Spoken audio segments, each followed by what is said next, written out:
Hello, everybody. Welcome back. I am here again with Hank Ebeling, and we are going to talk all about onboarding the service professional. So if you missed last week, this is a series of 3 where I'm speaking with Hank about his business, his actual upcoming book that is out on Amazon, which we'll talk about more later.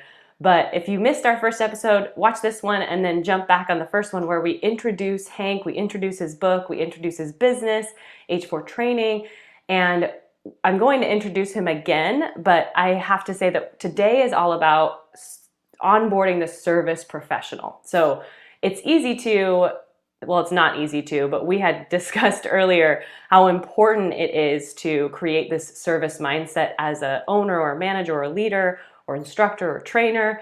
But when it comes to starting a new career or a new job or actually bringing someone new into your company or onto your team, how important it is to set that expectation. So we're going to talk a lot about that today. And his book has so many great ways and tangible ways to onboard somebody and make sure that expectation is clear for them. But first, let me introduce Hank once again, the owner and lead coach of H4 Training.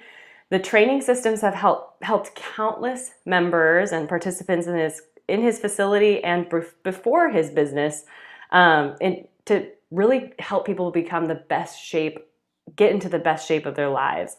Hank has been training for over 15 years in numerous health clubs and private training studios. With a passion for fitness and providing excellent customer service, he strives to work with and empower his team of coaches and employees with knowledge, tactics, and strategies to make customer service the forefront of their business. And that's something we talked about last time, was how in the fitness industry, we don't always see that. So that's what makes his business so different. And he's just released, as I mentioned earlier, the book called Crushing the Competition with Customer Service. And there it is. And it's coming out. It's actually out on Amazon. So you can jump on there. I'll put it in the link in the comments to buy that book ASAP. And we'll really dive in today again to the topics and tactics and strategies that are in his book. And this is the second of 3 interviews. So we do have one more after this. So make sure you jump into that last one, which is actually just all about strategies, kind of like summing everything up. But today, my first question for Hank is, when it comes to onboarding customer service professionals, I like how you explain employees under that kind of title versus a coach or a trainer. They're customer service professionals. How do you set the expectations during training and the onboarding process? And why is that so important? I guess we'll just start with the why. Yeah, well, if you didn't get to watch the last video, check it out. But what we had talked about was you as the leader, whether you're the business owner itself, the manager, or if it's just you, your independent coach or instructor, you have to make that decision first. You're creating the culture, you're creating, the vision of how you want your customer service to, work. What's the vision? What are you striving for as a business organization or just as an individual? So then it starts with you, and now you need others to help carry that out if you're a manager, a business owner, because if you built this vision and culture and then here comes, your next employee and they don't carry that out for you and don't know how to, then what good is it, right? Unless you're going to train every session and do everything all the time, which is not the idea of owning a business. If you're, yourself, an independent trainer, instructor, then obviously you're not really training anybody, but these type things can help you. So I think it's just the importance is, okay, I've made the decision that customer service is important, and now I need to pass that along to my team, who's now going to carry out that vision. Else it stops, right? It doesn't move on to your clients, which is where it needs to move on to. So that's the main thing, is you have it mentally up here, you create this vision, pass it on to that team, and then let's go from there. So letting them know the importance of, hey, this is my mindset for what I want to see get done, and here's how we're going to do it. I love it. And in your book, you have how many days it takes for you to onboard a new employee, and what are some of the objectives of those days, kind of day by day, if you can? Yeah, and of course, it can vary. Ours has changed. It probably will still continue to change, and it'll change for those of you who might have different business models. But for us, day one is just a simple orientation of let's get to know the space, get to know who your manager, your boss, your coworkers could be, all those basic things to make somebody comfortable. And then after that kind of basic day that I'm sure everyone does, the really important thing starts that next day, which is customer service, customer experience 101 basically. And that's it. Like you're spending, it could be upwards of 2, 3, 4 hours. It could be 2 days, depending on how you set it up.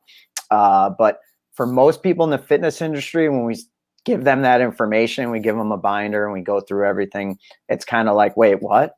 We're spending all this time on this? Like, when are you going to teach me how to do a lunge? When are you going to teach me how to coach? Which is all important, but for us, we're going to take that big chunk on service. And then after those 2 days, and then they start coming in. And then for us, it's kind of a whole month process of observing them observing, quizzing them on, are they learning clients about clients? Because a big thing is accountability, to make sure you're holding their feet to the fire on everything you just taught them about service. So yeah, a big chunk of it is just that, teaching them concepts and our mission and background, if you will, and why we do what we do from a service standpoint.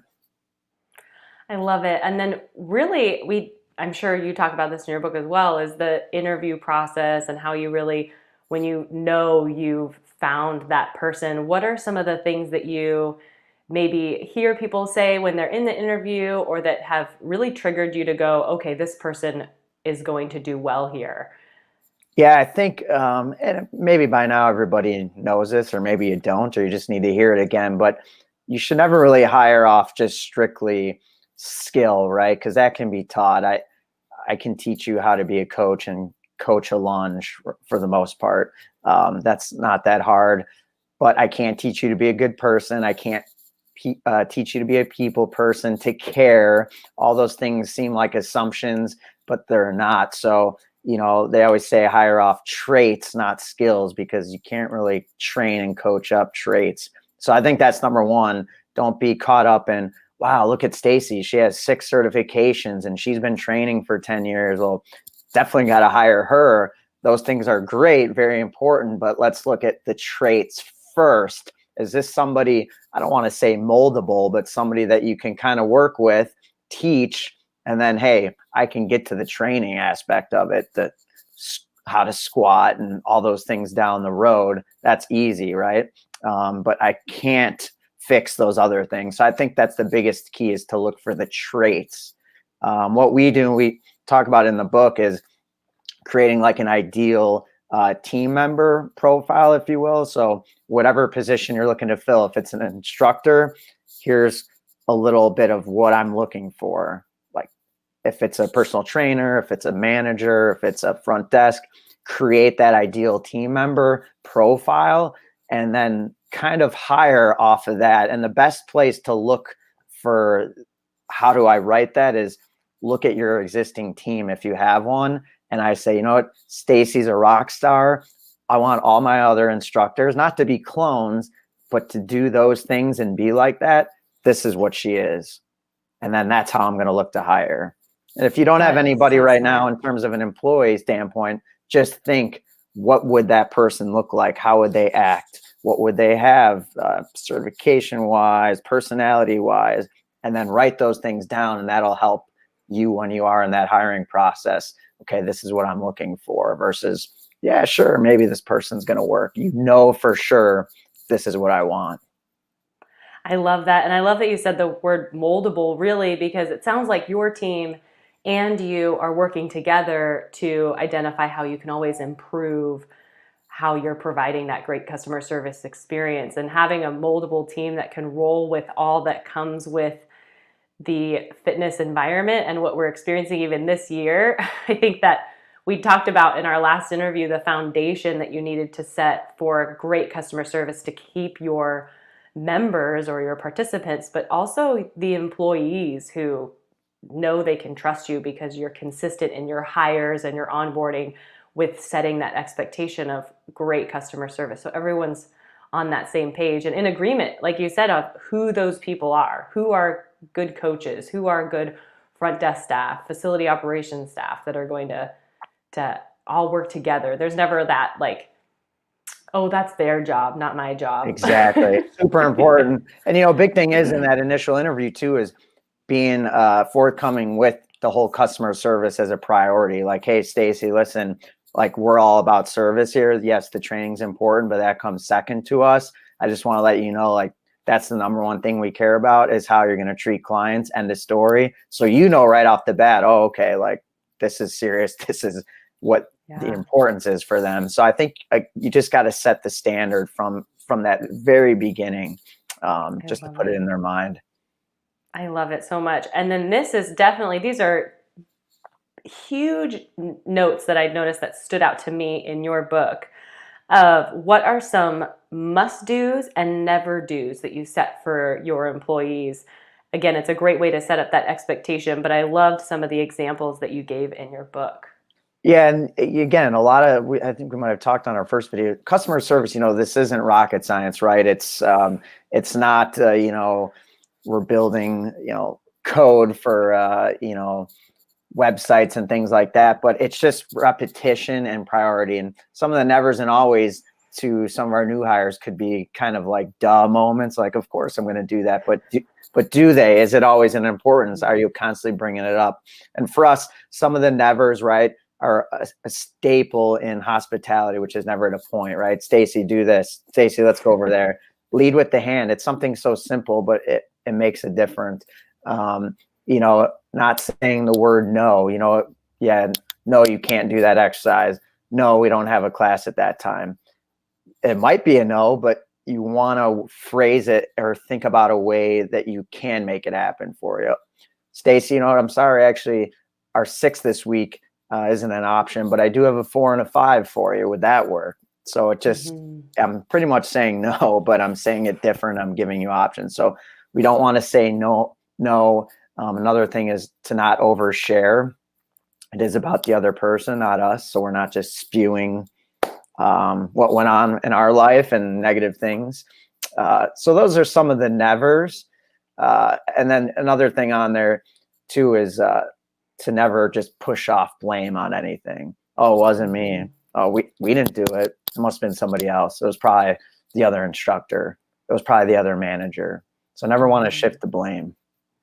And then some of the always is what can you do for that person, right? Always find a way what you can do. And then, we just said, it's not about us. It's always about them. Not using that word no, finding, whatever we can to make their day. So I would say create those lists for yourself and your business. And if you're independent or just an instructor, you don't own a business, what's your list of always and nevers that you should, follow and have a guideline for? I love it. And that actually was what we were speaking about just before we went live today. Was this time of the year tends to be a great time. Hopefully you start to experience some slowing down during the holidays for yourself personally. You can kind of reflect on how the year went and then start to think about maybe on your own and then with your team. So again, if you oversee a team or if you're a part of a team, how can you work with your upper management or the team itself to identify what ideas you have or what you can do to level up your customer experience? Maybe you came up with a never and you want to share it with the rest of the team, or you want to share it with your upper management team, or you came up with a list of alwayses that would really help with the service that your club or your company can provide. So I think bringing up those things during this time is a great opportunity to really start to think about, just because we all know how different 2021 is going to be. And we have a little bit more of a heads up than last year. This time last year, we had a lot more expectations, I think, than we all got to embark on. But we also have learned a lot as difficult as this year has been.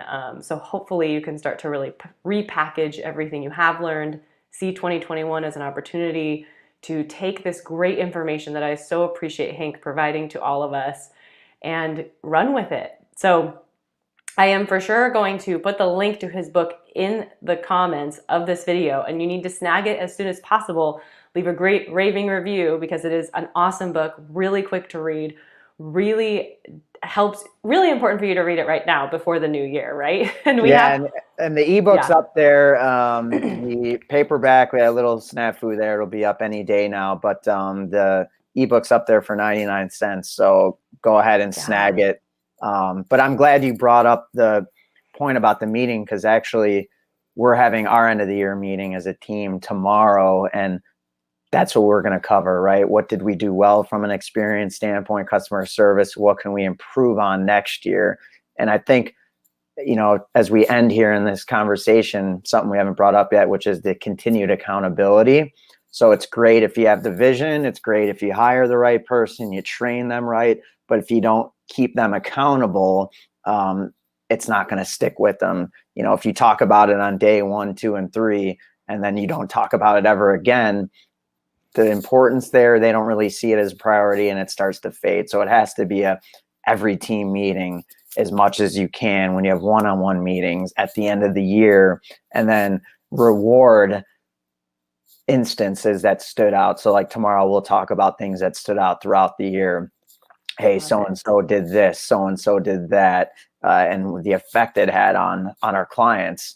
And so everyone else sees that and go, oh, well, wow, look at what they did. Look what they did. Well, I kind of want to do that. Like, it made this person's day. And so it just kind of spreads. So I would highly suggest keeping people accountable. If you haven't done that, start fresh in the new year, and then reward and acknowledge your team when they do these type of great customer service, instances and wow moments, if you will. I love that. And I love that you said both accountability and reward, because it also can hurt if you're really doing a great job and you don't feel like you're being recognized. So awesome. I'm so glad you added that in there. But we will see you guys next week, same time, same place, 2 o'clock Wednesday Pacific time. And right here on YouTube and Facebook, we'll be talking a lot about really Hank's favorite customer service kind of takeaways and tactics. There's several at the end of the book. I think there's like 13, or there's over No, 10. actually, we have 25, Okay, 6? never Yeah. mind. No, you're thinking of, there's 13 points talking about a service with the onboard, but That's tactics awesome. wise, there's a bunch of them. Give you guys a few of them that you can just take and use with your business, that you can literally just plug in and do. And maybe some things you're doing now or used to do, but not consistently, which is the key. Mhm. So yeah, we'll dive into some of those for sure. I love it. And that will be next week. So stay tuned, but definitely maybe start planning that team meeting right now. Start to Yes. plan that kind of end of the year team meeting. I love that idea. I'm stealing it. It's another freebie. We Yeah. keep ending with these good freebie ideas. And if you weren't happy this year with your service as a team or as an individual independent trainer, coach, now's the time to figure out what you want, the service vision. Start 2021 with this clean slate, like we all want to do with everything, but especially with Yeah. that. So I love it. I love it. Go check out the book, you guys. We'll see you next week. Thank you so much again, Hank, for your time. Crush that competition with service. thank you again, Stacy. Of course. Bye, everybody. All right. See you guys.